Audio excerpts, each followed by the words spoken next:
الشيطان الرجيم بسم الله الرحمن الرحيم اللهم صل على سيدنا مولانا محمد النبي الأمي وعلى آله وأصحابه وسلم.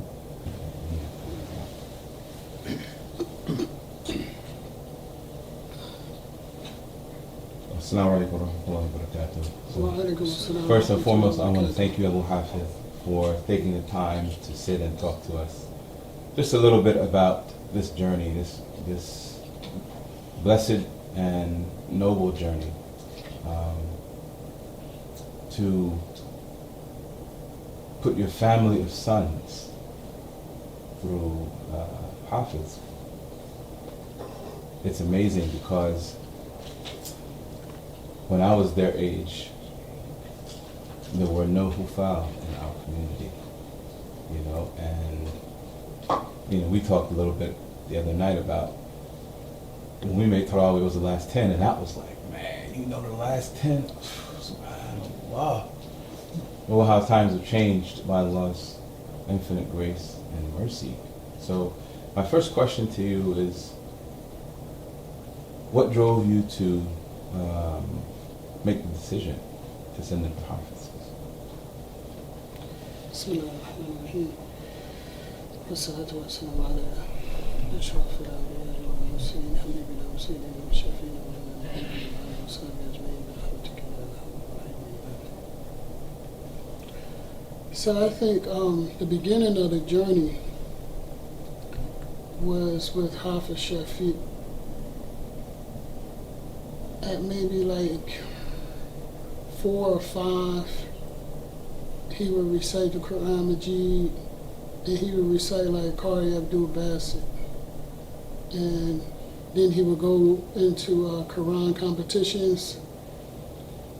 And it's just like, looking at your children's talent, you see like some children might be able to shoot a basketball, some might be able to swim or do different things.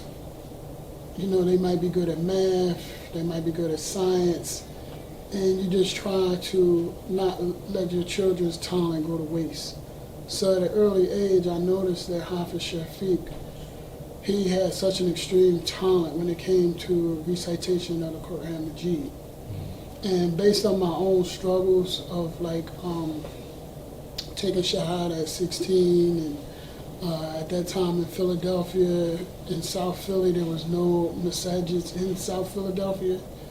So we would go to a brother's house, and eventually his house closed. So we started making Jum'ah at a place in North Philadelphia. So in North Philadelphia, I started studying with a brother, and I got halfway through my Yasno Quran book, and he said he had to make Hajj. So he said he would make dua for me to continue my studies of Quran Majid.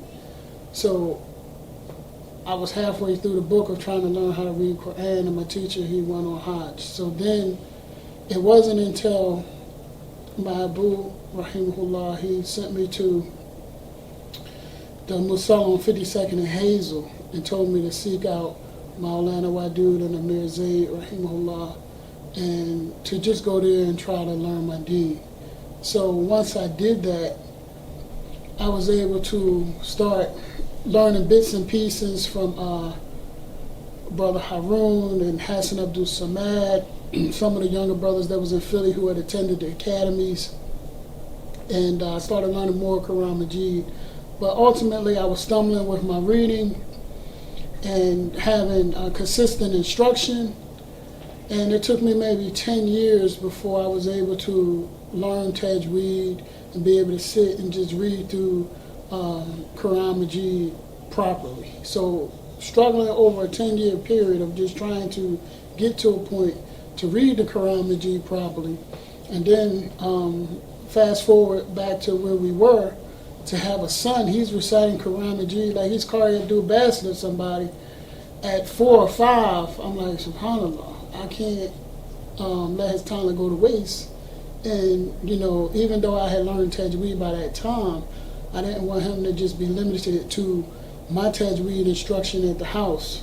And he had such an immense talent at such a young age. So I started looking all over the place for different schools where he could go and not get confused by going around different places where people might be doing different things than what he was learning as a child. So eventually I found a place in Atlanta called Daughter Ulum of Atlanta. I went down there and visited the school. Met the Hufaz there, different muftis, ate lunch with them, and the brother was mentioning that he would teach them fiqh as well as Arabic as well as Holy Quran Majid. So I asked the brother, well, he's learning the usulu fiqh, from the Hanafi madhab, and he's practicing based on the Hanafi madhab. So I wanted to know what fiqh would they be teaching. And the brother had mentioned, he says, we practice according to the Hanafi madhab. He said, so bring them. He said, you bring them, inshallah, we'll make them a hafiz. So then, maybe a year later, I was able to put him into the Hifz school in Daughter Ulum of Atlanta. Assalamu alaikum wa rahmatullahi wa barakatuhu. Wa alaikum salam. We're here with Hafiz Shafiq Abdul Sabur during the blessed month of Ramadan. So briefly, take us through your journey as a youth on the path to becoming Hafiz. Okay. All right. Bismillah.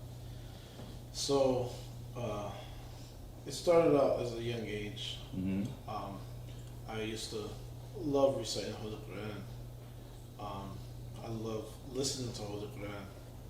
And as I constantly used to recite, trying to imitate Qari Abdul Basit, many people used to always say I had talent or I would be a very special person one day.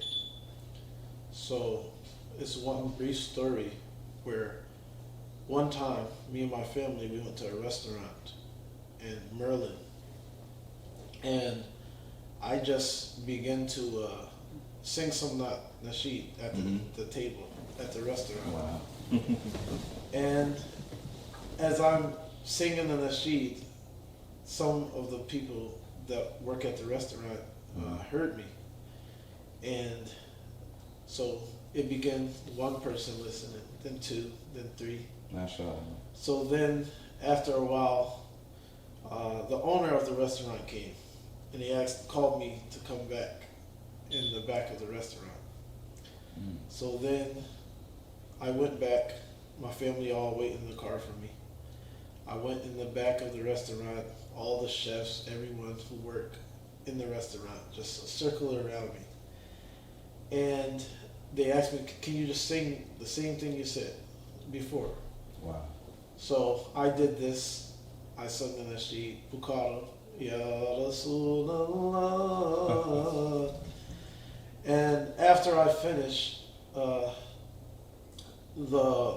lady who owned the restaurant, she told me that she had a son or a nephew that was Hafiz. And she said, you have a very special future, and inshallah, you will be Hafiz. So this is one story that happened, or one event that took place of many throughout the journey. So I would say some of these events that took place, it gave me a little encouragement just to hear people saying that I could do it, or I had the aptitude or the ability to, encounter it on this journey. So as time went by, I began to just think it was never going to happen because the years and years just kept going on, and I still was not in the Hifz school, still not studying Holy Quran. So then finally, my father decided to finally send me to Hifz school. So as I began to go to Hifz school, it was a very frightening experience, just because it was something that I never experienced before. So I had all the butterflies and jitters, and I'm just talking to the principal. And then the first thing the principal asked me was, he gave me the outlook of how the school goes and what goes into it. And then he asked me, he said, "Are you being forced by your father?" Oh wow. He said, "Are you being forced?" So at the time, I was like, That in question threw between, you off a like, little bit. I was like, I don't know. Like, I was thinking, should I say yeah or should I say no? Because it's like, in between. So then I said, no, I'm not getting forced. This is something that I want to do. Right. So then, my boo left me there. So, the first event that took place was I was playing outside. So everybody's playing outside. I was good. You know how to play. So I'm playing outside. It's fine. I go study. I enter the HIPS program. I see everyone studying. It was a nice environment. Seeing it for the first time, Yeah. it was just like wow. So I don't know how it went or how it was supposed to go, but basically I was supposed to start in Al-Qaeda. I didn't know how or what was the steps that took place. So I just began trying, opening the Holy Quran that I seen on the shelf and trying to memorize the next surah that I was on. Okay.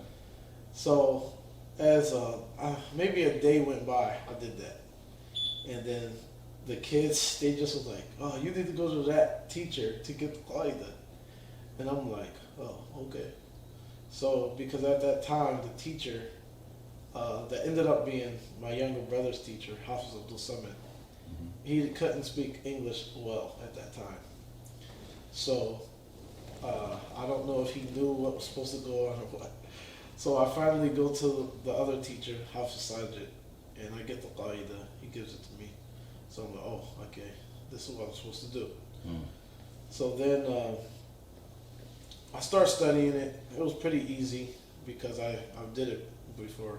So you were already reading Holy Quran. Yes, I was already reading Holy Quran. Mashallah. So I started doing that. In class, I was fine. It was at nighttime or when it's time to go to bed. Missing home. Then you start thinking about family and friends and brothers and sisters. So for that first week, I just used to think about my family like every night. And then at Fajr, I used to run to the parking lot to see if my boo was there. Every single day. Wow. And then run to the parking lot and then just walk to the masjid. How long did that last? It lasted a whole week. Mashallah. Can you speak to some of the sacrifices you had to make as a parent, as the responsible caregiver, the father? What are some of the sacrifices you had to make for this to become possible? One of the things that I noticed early on is that I would get phone calls on a regular basis to come and visit because the other children, they would leave, the local children at the school, the boarding school, they would leave on weekends and they would get a refresh. So Hafiz Shafiq, he would call me to come down on weekends and visit him. And, we were living in Virginia at the time, so that probably was like could have been like an 8-hour drive. So driving 8 hours, and I was also, when he first went into school, I was working in North Carolina. So the family was living in Virginia, I was working in North Carolina. And then he would call and say, come and visit me on the weekend. So it was difficult to try to maintain all of that. So eventually we actually moved to Atlanta for about maybe 2 years, and we stayed there until he completed his HIPS. So he would be able to come home on weekends and get a refresh and then go back in and focus on what he was supposed to be focusing on. Alhamdulillah, he completed when we were living down there, and then Hafiz Tahir entered into the school. Okay. So then, the same story. My boo finally came. He got me, and then took me back like a day or two later. And then, at that point, I realized that I wasn't going back home. It was it. You reconcile with yourself. This is it. This This is it. So I might as well just get acclimated to this situation. So I started studying, started getting used to it, wasn't a problem anymore. Started the qaida, finished the qaida maybe like 2 months, I'll say. And then once I was almost finished the qaida, that's when I got my teacher who I finished his with. So I switched from Hafiz al-Summit to my teacher, Mufti Afsar.